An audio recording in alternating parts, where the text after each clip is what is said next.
Imagine आपने E coli या चो सेल से एक लाइफ सेविंग प्रोटीन बना लिया है। क्या प्रोटीन बनाना ही इनफ है? The answer is no. We have to purify it. हमें उसको सेपरेट करना पड़ेगा फ्रॉम सेल से। इनफैक्ट रियल चैलेंज तो यही है कि प्रोटीन, होस्ट सेल डीएनए, इनको अलग अलग करना। यही वजह है कि जो फार्मास्यूटिकल इंडस्ट्रीज होती है वहां पर दो मेन डिपार्टमेंट होते हैं। The first one is upstream processing, जिसको हम लोग यूएसपी भी बोलते हैं, and second one is DSP, downstream processing. आज की वीडियो के बाद आप कभी भी कंफ्यूज नहीं होंगे कि यूएसपी एंड डीएसपी में एग्जैक्ट डिफरेंस क्या है, कौन सा प्रोसेस पहले आता है और उसमें क्या क्या होता है। ये सारी चीजें आज का ये वीडियो देखने के बाद आपको पता चल जाएगी। तो वीडियो को एंड तक जरूर देखना, क्योंकि आपको एक सिंपल सा ट्रिक बताऊंगा जिससे आप इंटरव्यू में कभी भी गलत आंसर नहीं देंगे। बायोफार्मास्यूटिकल इंडस्ट्रीज का अल्टीमेट गोल होता है कि एक safe and pure biological product बनाना है। ये प्रोडक्ट क्या क्या हो सकते हैं, जैसे monoclonal antibodies, insulin, filgrastim, enzymes etcetera. So बहुत सारी चीजें हो सकती हैं जो कि बायोफार्मास्यूटिकल इंडस्ट्री में बनती हैं। पूरा प्यूरिफिकेशन जो प्रोसेस है, इस प्रोसेस को दो पार्ट में डिवाइड किया गया है। जैसे पहले बताया, अपस्ट्रीम एंड डाउनस्ट्रीम। अपस्ट्रीम क्या होता है, जहां पर सेल को ग्रो किया जाता है, एंड डाउनस्ट्रीम क्या होता है, जहां पर जो हमारा डिजायर प्रोडक्ट है उसको प्यूरिफाई कर लिया जाता है। तो चलिए अब हम बात करते हैं अपस्ट्रीम प्रोसेसिंग के बारे में, कि अपस्ट्रीम प्रोसेसिंग को डिटेल में देखते हैं कि इसमें क्या क्या स्टेप्स होते हैं। बेसिकली मोस्टली यहां पर 5 स्टेप्स यहां पर होता है। पहला स्टेप है सेल बैंक का प्रिपेयर करना। मीन्स जो सेल, जहां पर जो ई कोलाई या जो चो सेल लिया हमने, उसको जेनेटिकली मॉडिफाई करना। तो उसका हम लोग बैंक प्रिपेयर करते हैं, जिसको हम लोग बोलते हैं सेल बैंक। मतलब उसको स्टोर करके रख लेते हैं जेनेटिकली मॉडिफाइड सेल्स को, वो होता है हमारा सेल बैंक। बाद में इसी सेल बैंक से हम प्रिपेयर करते हैं सीड, प्रिपेयर करते हैं। इसी सीड से हम लोग उसको नंबर ऑफ इंक्रीज करके इनोकुलम डेवलप करते हैं। एंड बाद में इनोकुलम से हम लोग जो हमारा एक्चुअल बायोरिएक्टर होता है उसको हम लोग क्या करते हैं, इनोकुलेट करके लार्ज अमाउंट ऑफ सेल्स या लार्ज अमाउंट ऑफ प्रोटीन्स को क्या करते हैं, हम लोग प्रोड्यूस करते हैं। एंड अब लास्ट में हमारा प्रोटीन प्रोड्यूस हो गया है तो उसको हार्वेस्ट करना है, वो होता है लास्ट स्टेप ऑफ अपस्ट्रीम। ये हार्वेस्टिंग के बाद डाउनस्ट्रीम स्टार्ट होता है। तो पहले हम लोग डिटेल में इस 5 स्टेप्स के बारे में देखते हैं। सो पहला स्टेप था सेल बैंक प्रिपरेशन। दिख रहा है आपको यहाँ पे एक होस्ट सेल है, एक नॉर्मल होस्ट सेल है। इस होस्ट सेल को हम लोग जेनेटिकली मॉडिफाइड करते हैं। जेनेटिकली मॉडिफाइड मींस क्या करते हैं, जो प्रोटीन ऑफ इंटरेस्ट, जो जीन ऑफ इंटरेस्ट, जो प्रोटीन एक्सप्रेस होने के लिए जीन है, वो जीन हम लोग उसके अंदर इंसर्ट करते हैं। And now the normal host cell it becomes a genetically modified cells, जिसमें हमारा इंटरेस्ट का प्रोटीन है, जो हमें इंटरेस्ट, जो प्रोटीन ऑफ इंटरेस्ट चाहिए, वो अब उस सेल के अंदर प्रोड्यूस करेगा। यहां पर हम लोग कुछ चीजों का ध्यान रखते हैं, जैसे जो इंटीग्रेशन हो, जो जेनेटिकली जो जीन्स है उसका जो इंटीग्रेशन है वो बहुत ही स्टेबल इंटीग्रेशन हो। ऐसा ना हो कि वो इंटीग्रेट हुआ बट वो नेक्स्ट जनरेशन में क्या हो गया, वो निकल गया। उसकी स्टेबिलिटी मेंटेन रहे, हाई प्रोड्यूसिंग क्लोन रहे, means it produces high number copies of our desired product का हाई प्रोटीन प्रोड्यूस करें। नाउ अब हमारा जेनेटिकली मॉडिफाइड सेल्स तो बन चुका है। अब इसी को हम लोग थोड़ा सा ग्रो करते हैं। ग्रो करके हम लोग उसके मल्टीपल एलिकॉट्स बनाते हैं, जिसको हम लोग बोलते हैं मास्टर सेल बैंक। ये हमारे जो प्रोडक्ट का उसका मास्टर सेल है। जब कभी भी हमें ये प्रोडक्ट बनाना रहेगा, हम इस मास्टर सेल्स बैंक के अंदर वो सारा सेल्स रहेगा, सब सेल्स उसके अंदर रहेगा। अब इस एमसीबी को हम लोग उसको उसकी प्यूरिटी, आइडेंटिटी, सारी चीजें टेस्ट करके उसको स्ट्रिक्ट कंडीशन में -80 डिग्री पर रख देते हैं। देन इसी एमसीबी से, मास्टर सेल बैंक से, हमें जब जब प्रोड्यूस करना रहेगा, अगर हम लोग हर बार उसमें से वायल निकालेंगे तो there is chances of contamination, या हमारा पूरा बैच, हमारा पूरा जो प्रोडक्ट है वो लॉस होने के चांसेस रहेंगे। तो इससे प्रिपेयर करने के, इससे प्रिवेंट करने के लिए हम लोग क्या करते हैं, हम लोग प्रिपेयर करते हैं working cell bank. So master cell bank हमारा हमेशा स्टोर रहेगा, एंड जब भी हमें बैच प्रोड्यूस करना रहेगा तो हम लोग क्या करेंगे, उसी में से जो वर्किंग सेल बैंक बनाया, जो डब्ल्यूसीबी बनाया है, वो डब्ल्यूसीबी बनाएंगे। MCB and WCB both are same, but हमने उनको एलिकॉट करके सेपरेट रख दिया है, सो दैट एवरी टाइम हम लोगों को जो हमारा मास्टर सेल है, जो हमारा मास्टर सेल है, उसको ना छूना पड़े, इस मास्टर को ना छूना पड़े, जबकि इसकी जगह पर हम लोग डब्ल्यूसीबी करेंगे, वर्किंग सेल बैंक्स को यूज करेंगे, सो दैट हमारा मास्टर सेल बैंक प्रिवेंट रहे। सो मास्टर सेल बैंक को, इसका भी हम लोग identity, purity, sterility, mycoplasma testing, सारी टेस्टिंग करते हैं, और इसको मतलब -80 में या फिर लिक्विड नाइट्रोजन में स्टोर करके रखते हैं। जब कभी भी हमें बैच स्टार्ट करना है, then we take one aliquot from WCB and we start the batch. तो एक्चुअल बैच हमारा स्टार्ट होता है वर्किंग सेल बैंक से। नाउ वर्किंग सेल बैंक को लिया, अब हम लोग उसका पहले करते हैं सीड प्रिपरेशन। हमें लार्ज स्केल पर प्रोड्यूस करना है, तो इसका मतलब ये नहीं कि हमने स्मॉल को, वायल को लिया, सीधा लार्ज बायोरिएक्टर में डाल दिया। हमें नंबर ऑफ सेल्स चाहिए, नंबर ऑफ सेल्स इंक्रीज करना पड़ेगा to inoculate the large bioreactor. So उसके लिए हम लोग जो डब्ल्यूसीबी प्रिपेयर किया है, उस डब्ल्यूसीबी जो फ्रोजन वायल है -80 में या लिक्विड नाइट्रोजन में स्टोर था, उसको हम लोग पहले थॉ करते हैं। थॉ करने के बाद उसको कल्चर में उसको इनोकुलेट करते हैं इनटू स्मॉल फ्लास्क। इसको स्मॉल फ्लास्क में इनोकुलेट करते हैं एंड इंक्यूबेट करते हैं, इंक्यूबेट इन शेकर। जो भी उसका optimum temperature, optimum pH, optimum DO, वो जो कंडीशन उसको रिक्वायर्ड है, वो उसको उस फ्लास्क को प्रोवाइड करते हैं, सो दैट होगा क्या, the cell count will increase. जो यहाँ पे सेल काउंट है, जो सेल काउंट है, वो सेल काउंट क्या हो जाएगा, इसका इंक्रीज हो जाएगा। बाद में हम लोग हिमोसाइटोमीटर से उसका सेल काउंट चेक करते हैं। इफ वी गिव दैट 90% या उससे ज्यादा सेल्स हमारे वायबल्स हैं, बिकॉज थॉइंग या -80 में कुछ सेल्स डैमेज हो सकते हैं। सो अगर हमारी वायबिलिटी, सेल्स की वायबिलिटी 90% या उससे ज्यादा है, तब हम लोग प्रोसीड करते हैं इनटू नेक्स्ट स्टेप। सो पहला था सीड प्रिपरेशन, जहां पर हमने क्या किया, फ्रोजन डब्ल्यूसीबी को कन्वर्ट किया, इनके उनका नंबर ऑफ सेल्स को इंक्रीज किया। अब इस फ्लास्क के अंदर, जिसके अंदर सेल काउंट ज्यादा है, उसको हम लोग इनोकुलेट करते हैं into seed bioreactor to further grow करने के लिए। Further grow means further number को इंक्रीज करने के लिए, हमें इनोकुलम डेवलप करने के लिए, इनोकुलम बनाने के लिए। तो बेसिकली अब हमने जिस फ्लास्क में ग्रो किया था, अब इस फ्लास्क से हम लोग इनोकुलेट करते हैं इनटू स्मॉल बायो रिएक्टर। से स्मॉल बायो रिएक्टर, इसमें हम लोग इनोकुलेट करते हैं जो सीड कल्चर को, इसमें हम लोग एंटीबायोटिक्स ऐड करते हैं, इसी में हम इसको भी हम लोग optimal pH, optimal temperature, optimal dissolved oxygen, agitation, aeration, ये सारी चीजें हम लोग इसको प्रोवाइड करते हैं, so that the growth of the organism should be optimum. उसका ऑप्टिमम ग्रोथ हो, higher number of cell increase हो, एंड जब एक सर्टेन लेवल पे सेल इंक्रीज हो जाता है, वो हमारा बन जाता है इनोकुलम। एंड यही इनोकुलम हम लोग यूज करते हैं फॉर बायोरिएक्टर। जो हमारा नेक्स्ट स्टेप है, नेक्स्ट स्टेप हमें लार्ज प्रोडक्शन वेसल में हमें इसको ग्रो करना है, वहां पर हम लोग इस सीड कल्चर को, इस सीड बायोरिएक्टर का जो कल्चर है, इसको हम लोग क्या करेंगे, नाउ अब आ गया हमारा एक्चुअल बायोरिएक्टर, जहां पर हम लोग इसको ग्रो करेंगे। सो इसके अंदर बायोरिएक्टर में क्या है, it is a large vessel which controls optimum temperature. जो भी टेम्परेचर चाहिए वो टेम्परेचर प्रोवाइड करेगा, pH, oxygen, agitation, aeration and nutrient, ये सारी चीजें हमें इस वेसल में हम लोग को क्या होती है, मिलती है।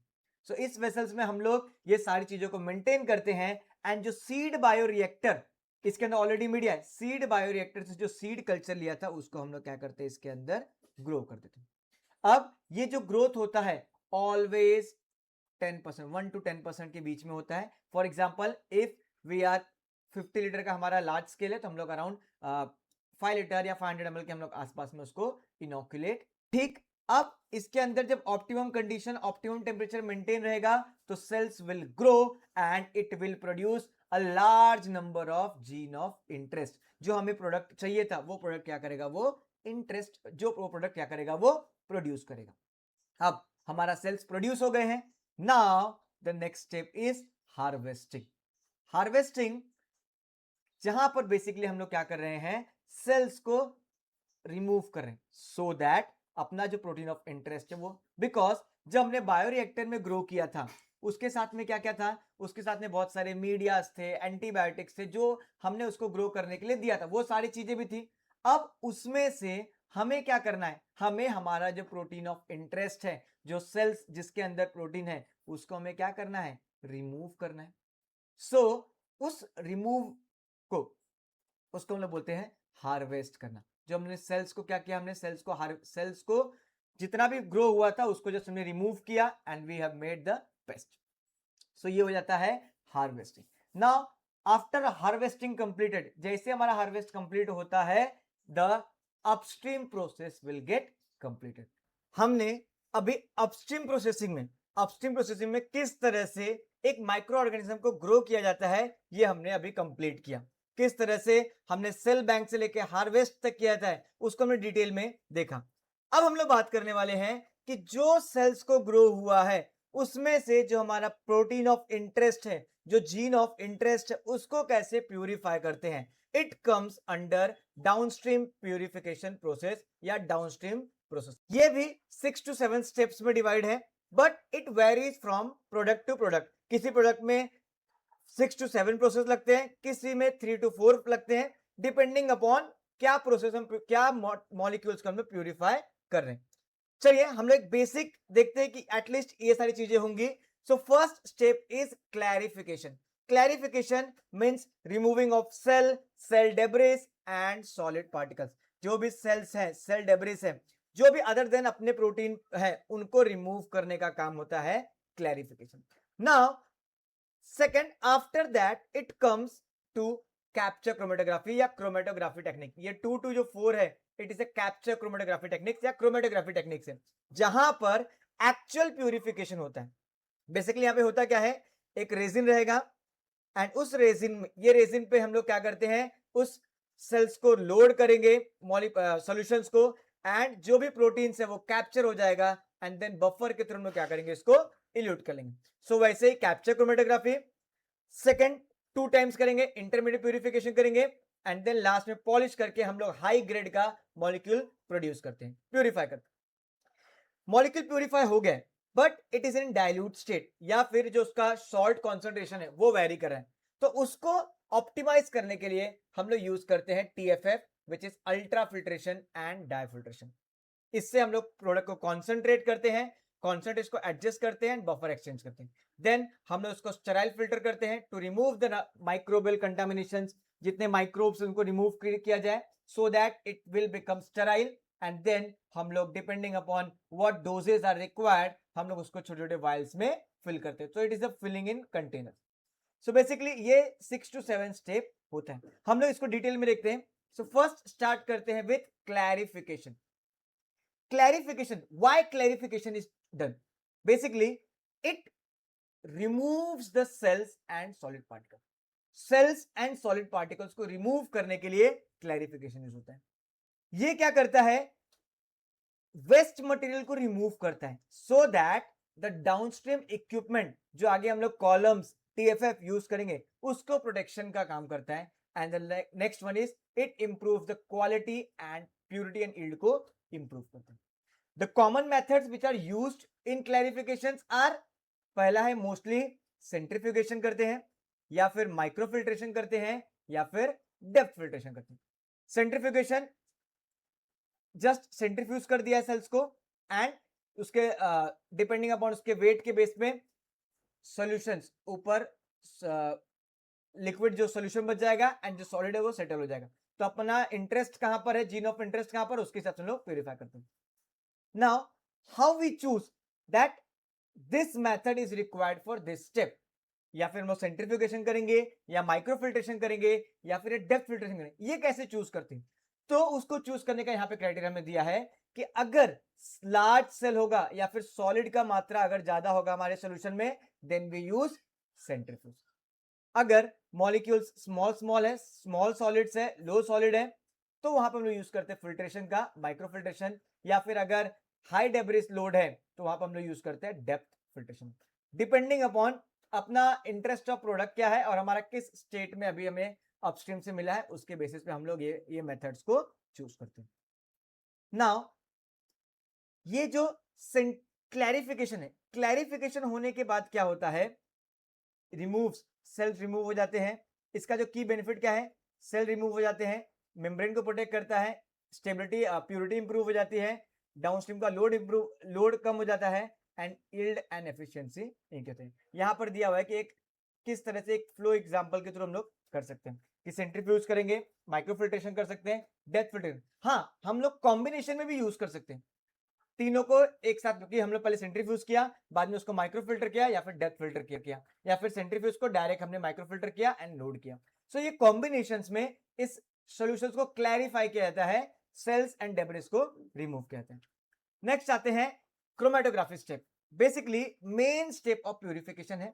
समटाइम्स कहीं कहीं पर किसी प्रोडक्ट में 2 क्रोमेटोग्राफी लगता है, किसी में 3, किसी में सिंगल। तो it's totally depending upon what molecules we are purifying. So depending upon that we will purify. So first is a capture chromatography, जहां पर हम लोग सेल्स को कैप्चर करते हैं, सेल्स को कैप्चर करते हैं एंड उसको रेजिन पे कैप्चर करने के बाद हम लोग उसको डिफरेंट बफर से उसको इल्यूट कर लेते हैं, सो दैट अपना जो प्रोटीन ऑफ इंटरेस्ट है, जो इंटरेस्ट मॉलिक्यूल वो क्या हो जाएगा, इनरिच हो जाएगा, सेपरेट हो जाएगा। कॉमन टेक्निक्स यूज होता है यहाँ पे, अफिनिटी क्रोमेटोग्राफी या आयन एक्सचेंज क्रोमेटोग्राफी यूज होता है। आउटकम क्या आता है, the target protein selectively captured in and significantly enrich होता है। मींस हम लोग जो इंटरेस्ट ऑफ प्रोटीन है, इंटरेस्ट ऑफ मॉलिक्यूल को सेलेक्टिवली कैप्चर एंड उसका वॉल्यूम क्या करते हैं, इंक्रीज कर देते हैं। नेक्स्ट आता है इंटरमीडिएट प्यूरिफिकेशन। हमने प्रोटीन को प्यूरिफाई तो कर लिया है, but there are some host cell proteins या सेल डीएनए रह जाता है, सो उसको रिमूव करने के लिए we are using intermediate purification. Further improvement के लिए कॉमन टेक्निक्स क्या यूज होता है यहाँ पे, ion exchange, hydrophobic interaction and mix mode chromatography. ये सारे क्रोमेटोग्राफी को भी मैंने इंडिविजुअल उसके प्रिंसिपल क्या है, ये सारी चीजें मैंने एक्सप्लेन किया है। आप मेरे चैनल में जाके क्रोमेटोग्राफी का प्लेलिस्ट देखेंगे तो वहां पे ये सारे क्रोमेटोग्राफी टेक्निक्स की डिटेल वीडियो आपको वहां पे मिल जाएगी। नेक्स्ट आता है आउटकम्स। मोस्ट इंपॉर्टेंट उसका आउटकम क्या आता है, जो इंप्यूरिटीज है उसको रिमूव किया जाता है, जो भी मोस्ट इंप्यूरिटीज है उनको रिमूव किया जाता है। फर्दर इज पॉलिशिंग, जहां पर और पॉलिश किया जाता है और प्योर किया जाता है, जहां पे ट्रेस डीएनए हुआ, एग्रीगेट्स हुआ, इन सबको रिमूव करता है। सेम टेक्निक्स आयन एक्सचेंज, एचआईसी या फिर एसईसी यूज किया जाता है, जिससे फार्मास्यूटिकल ग्रेड का क्या होता है, मॉलिक्यूल प्यूरिफाई हो जाता है। तो अब हमने इस कैप्चर क्रोमेटोग्राफी या इस क्रोमेटोग्राफी स्टेप में हमने क्या किया, अपने इंटरेस्ट ऑफ मॉलिक्यूल को प्यूरिफाई कर लिया। Now will talk about ultra filtration या डेप्थ फिल्ट्रेशन। मॉलिक्यूल्स तो हमने प्यूरिफाई कर लिया था, लेकिन उसका कॉन्सेंट्रेशन कम था या बहुत डाइल्यूटेड मोड में था, और उसके अंदर सॉल्ट कॉन्सेंट्रेशन वेरी कर रहा था। तो हमें जो ऑप्टिमाइज सॉल्ट कंडीशन है या उसको कॉन्सेंट्रेट करने के लिए हम लोग ये स्टेप यूज करते हैं। यहां पर हम लोग क्या करते हैं, इनपुट में जो हमने प्यूरिफाइड सोल्यूशन था उसको इनपुट देते हैं एंड इसको पहले हम लोग कॉन्सेंट्रेट करते हैं। अल्ट्रा फिल्ट्रेशन में कॉन्सेंट्रेट करते हैं, जो वाटर है, जो स्मॉल मॉलिक्यूल्स है उसको रिमूव कर देते हैं एंड कॉन्सेंट्रेटेड मॉलिक्यूल को मिल जाता है, जिससे हमें अपना जो कॉन्सेंट्रेट हो जाता है, जो प्रोटीन ऑफ इंटरेस्ट हो कॉन्सेंट्रेट हो जाता है। देन हम लोग बफर एक्सचेंज करते हैं, जहां पर हम लोग ओल्ड बफर को रिमूव करते हैं एंड न्यू बफर को ऐड करते हैं, एंड आउटपुट हमें क्या मिलता है, protein with desired concentration and buffers होता है।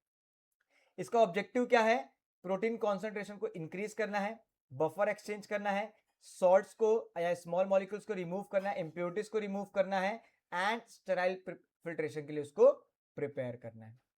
So after doing this ultra filtration and diafiltration, the molecules, जो भी हमारा मॉलिक्यूल्स है, it is purified 100%, not 100%, it's utmost purify हो जाते हैं।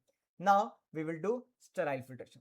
स्टेराइल फिल्ट्रेशन बेसिकली हम लोग माइक्रोबियल कंटामिनेशंस को, माइक्रोब्स के अंदर किसी भी टाइप का माइक्रोब्स ना हो, इसके लिए हम लोग उसको 0.22 माइक्रोन से क्या करते हैं, उसको फिल्टर करते हैं एंड हमें स्टेराइल फिल्टर सॉल्यूशन मिल जाता है, जो कि रेडी है फॉर इंजेक्टेबल, माइक्रो फ्री है and we can use as a medicine. Now this sterile outcome, the sterile filtration, sterile molecules now will package into small container depending upon dose। क्या dose है उसके हिसाब से हम लोग क्या करते हैं, उसको आउटकम उसको पैकेज करते हैं, फिल करते हैं, उसको स्टॉपर लगाते हैं, उसको सील करते हैं एंड देन इंस्पेक्ट करते हैं कहीं पे लीकेज वगैरह नहीं है एंड देन पैक करके हम लोग सेल करते हैं टू मार्केट। नाउ अब मार्केट में जाने के लिए मेडिसिन से हमारा क्या हो गया, रेडी हो गया। तो इस तरह से हमने अपस्ट्रीम से लेकर डाउनस्ट्रीम को डिटेल में देखा। अगर आप चाहते हैं कि हम लोग अपस्ट्रीम के बारे में डिटेल में वीडियो बनाएं या डाउनस्ट्रीम के बारे में डिटेल में वीडियो बनाएं, तो जस्ट कमेंट करिएगा आप लोग अपस्ट्रीम यूएसपी और DSP, then I will make video in depth. I hope आपने वीडियो को एंजॉय किया होगा। अगर चैनल को सब्सक्राइब नहीं किया है सो प्लीज सब्सक्राइब कीजिएगा। फार्मा से रिलेटेड बहुत ज्यादा कंटेंट आपको इस चैनल पे मिल जाएगा। फार्मा, बायो फार्मा इंडस्ट्रीज, या फिर अगर आप न्यू स्टूडेंट है एंड आप इंटरव्यू के लिए तैयारी करना चाहते हैं तो ये चैनल आपके लिए बहुत ही बेस्ट होगा। मिलते हैं नेक्स्ट वीडियो में। Thanks for watching.